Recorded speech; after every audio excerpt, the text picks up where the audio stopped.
mudaaharaadkan oo iskood u soo abaabuleen bahda waxbarashada iyo bulshada ku dhaqan degmada Xudun ee gobolka Sool ayay kaga cabanayeen xadhiga uu maalintii tobnaad ku jiro macallin Mustafa Cali Faarax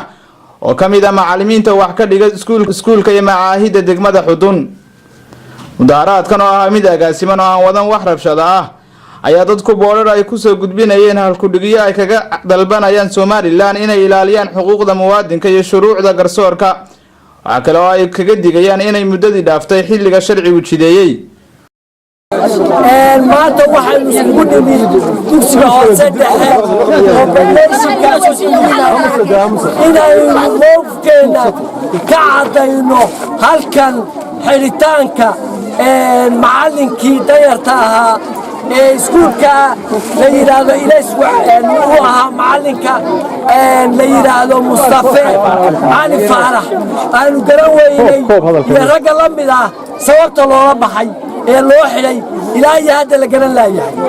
arrintaas waxaan u qaadanay dadogtiin oo dambi faraha kula jiro isaga iyo kuwa la midkaaba maxaynu nidhi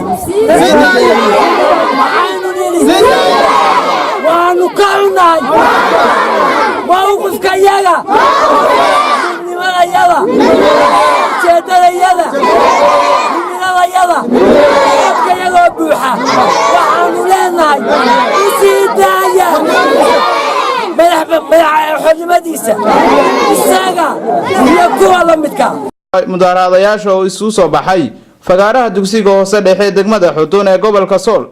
ayaa waxa halkaasi ka hadlay qaar kamid ah macallimiinta iskuulada Xudun iyo waxgarad kale. mudaaharaadayna Mustafa Cali Faarax iyo rag la midka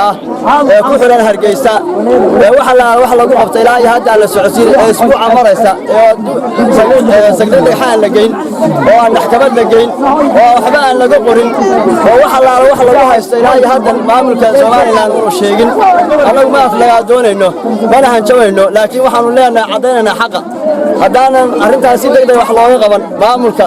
Hargeysa ama Somaliland ay wax ka qaban anagoo ku hadlayna waxgaradka degmada Xudun gobolka Sool hadaan arrinta wax ka qaban waxa weeye waxa ka xun baa dhacaya xarigan nimanka la ka haystay ragga sidii aan taabaxa habeen walba nin la baxayo oo ninka degmada u dhashay Mustafa Cali Faarax halka iskuul ka dhigi jiray oo gaariyar ka shaqaysan jiray oo toban caruur aasda min magaalada ku haysto u shaqaysanayay oo xusbi siyaasadeed ku jirin oo xusbi diiniga ku jirin oo aan koogan waxa lagu qabsaday maanta aan war ka haynin qabsiga ragga waa la xidhaa waa caadi uu dambaabay gobol buu joogay maamul baa ka dhisan haddaan gobolka maamulkiisa ay ku qanacsanayn anana ka Hargeysa kuma qanacsanin hayaga la xidhana lama geyn karo dawlad baa ka dhisan oo maxkamadii baa ka dhisan oo haddii ku royahay saldhig boolis baa ka dhisan oo gobolka lagu qabtay hadduu dambi leeyahay gobolkiisa maxkamadda ha lagu saaro haddii kale waa inuu bedelaa kii ka dambeeyay ee waxaan sameeyay ee waxaan oo dambiga dusha ka saaray waa inuu halka laga soo saaray waa inuu bedelaa ninka loo soo daayo xirodiisa loo soo daayo rag la mid ah wixii aanu abaarkayagii wuxuu noqday in dadkayagii la xiro bana la laayo ilaa madaxweynaha ilaa arifta tablaha askariga inta xukuumadda maanta kulmiye ka koobantay waxaan leenahay ninkaas si degdeg ah loo soo daayo nimanka Hargeysa jooga ee Somaliland sheeganaya waxaan u sheegayaa xaq darrada aad ku shaqaynaysaa oo ragga ku afduubanaysa isku soo wada duuba Mustafa Cali Faarax iyo dhalinyaro kale oo la xidhay ayaa loo dhaadhiciyay magaalada Hargeysa taasi oo walwal badan ku heladii iyo dadkii laga xidhay dadkaasi.